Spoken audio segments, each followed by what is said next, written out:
बिस्मिल्लाहिर्रहमानिर्रहीम अस्सलाम वालेकुम नाज़रीन, मैं हूँ आपका मेज़बान दानिश अंसारी और आप देख रहे हैं मेरा YouTube channel Danish Ansari official. नाज़रीन, आज हम बात करेंगे मलिक महबूब साहब से।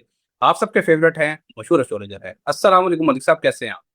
वालेकुम अस्सलाम। अल्लाह का शुक्र है। दानिश भाई, आप बताएं क्या हाल चाल है आपका?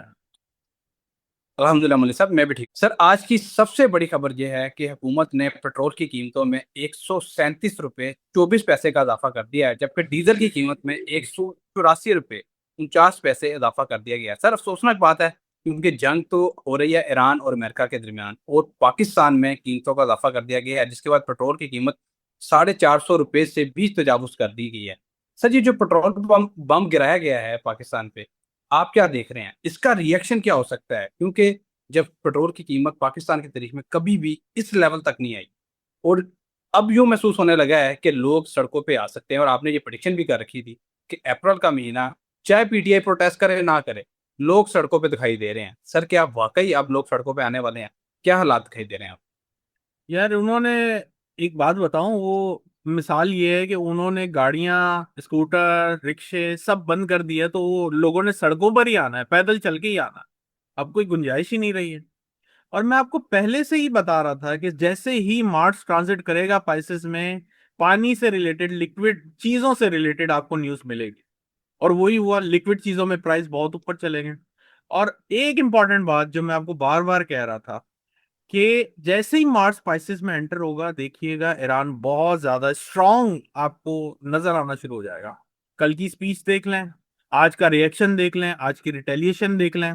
बहुत कुछ ऐसा हुआ है जिसमें ईरान अब जो है, ईरान ने पूरी दुनिया को यूं समझें कि अपने काबू में कर लिया। क्योंकि ये पेट्रोल एक ऐसा एलिमेंट है जिसकी वजह से पूरी दुनिया में महंगाई का तूफान आएगा, चाहे पाकिस्तान हो, अमेरिका हो, कनाडा हो, जो भी जगह हो। मैं आपको बार बार कंटिन्यूसली बोल रहा था कि अप्रैल के महीने में अनफॉर्चुनेटली अनफॉर्चुनेटली ये कोई अच्छी बातें नहीं है जो मैं रिपीट कर रहा हूँ, कि मुझे ऐसा लगता है खुदा ना खास्ता सुनामी आएगा महंगाई का। बिल्कुल सर, आपने ये प्रेडिक्शन की थी कि पाकिस्तान में महँगाई का सुनामी भी दिखाई दे रहा है, लोग सड़कों पे दिखाई दे रहे हैं, ज़्यादा दिखाई दे रहा है। सर, एक और बड़ी खबर ये है कि बर्तानिया में भी महँगाई का एक ऐसा तूफ़ान आया है, ख़ास तौर पे जो दीगर यूरोपीय ममालिक हैं, जो कम अमीर हैं या जो अंडर डेवलप हैं, उन ममालिक में भी बहुत जो है वो जो है रिसेशन देखा जा रहा है। और सर, अब बर्तानिया ने फ़ैसला किया है तमाम यूरोपीय ममालिक के साथ मिल के कि वो एक ऐसी फ़ोर्स बनाने लगे हैं, जिसको वो भेजेंगे आबने हर्मुज़ और ये फ़ोर्स आबने हर्मुज़ को खुलवाएगी ज़बरदस्ती। सर, मुझे नहीं लगता कि अमेरिका जैसा मुल्क जो है उसने भी कोशिश की, तमाम अरब ममालिक ने कोशिश की, मुज़ाकरात के ज़रिए भी और ज़ोर-ए-बाज़ू से भी कोशिश की आपने हर्मुज़ को खुलवाने की, लेकिन ये नहीं खुलवा सके। क्या ये यूरोपीय ममालिक मिल के एक फ़ोर्स जो तश्कील दे रहे हैं, क्या ये आपने हर्मुज़ को खुलवा पाएगी? और आपने ये प्रेडिक्शन भी गुज़श्ता रोज़ की थी कि आपने हर्मुज़ क्योंकि वो समुद्र का ही इलाका है, तो समुद्र में आपने बताया था कि जंग दिखाई दे रही है। तो सर, क्या कोई बड़ी घमासान की जंग होने वाली है वाक़ई?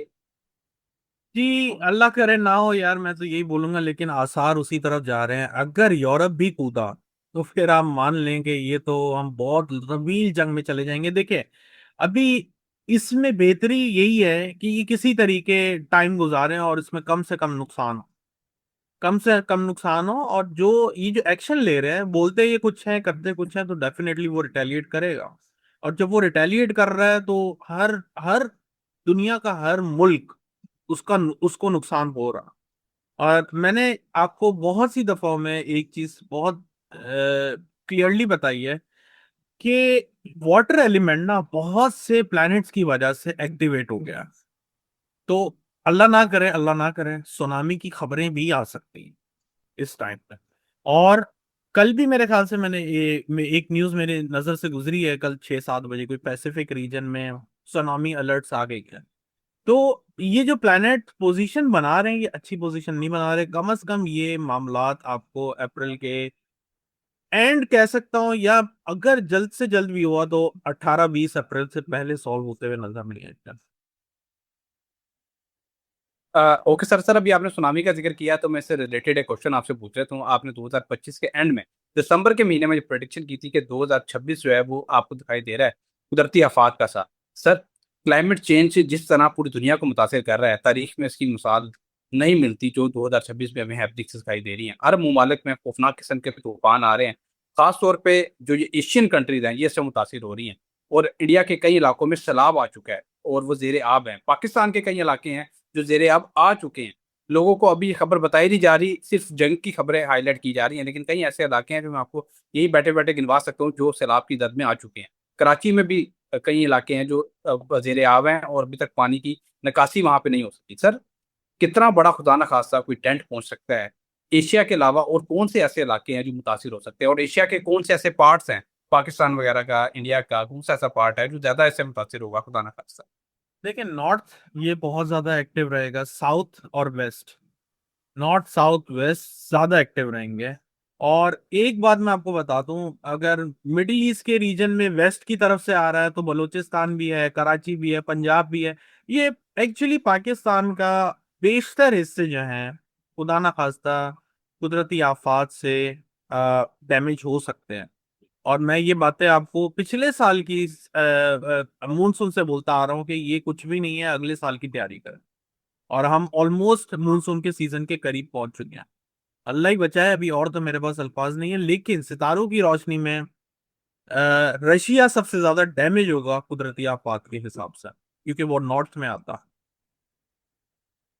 Okay sir. अच्छा सर, ईरान के वजीर खारजा ने एक बयान दिया है और उसने जो है वो सोशल मीडिया पे भी और वेस्टर्न मीडिया पे भी एक धमाका खेज खबर के तौर पे इसको पेश किया जा रहा है, क्योंकि उन्होंने कहा है कि ईरान किसी मुज़ाकरात के लिए तैयार नहीं है। जो भी मुज़ाकरात हो रहे हैं ये आपस में कर रहे हैं, हम इस मुज़ाकरात में शामिल नहीं है और ना ही हम कोई मुज़ाकरात करेंगे। और उन्होंने यहाँ तक कह दिया है कि अब अमेरिका को और इसराइल को हम इस जंग से निकलने नहीं देंगे। सर, ये क्लियर कट वार्निंग है कि ईरान डू और डाई की पोजीशन में आ चुका है।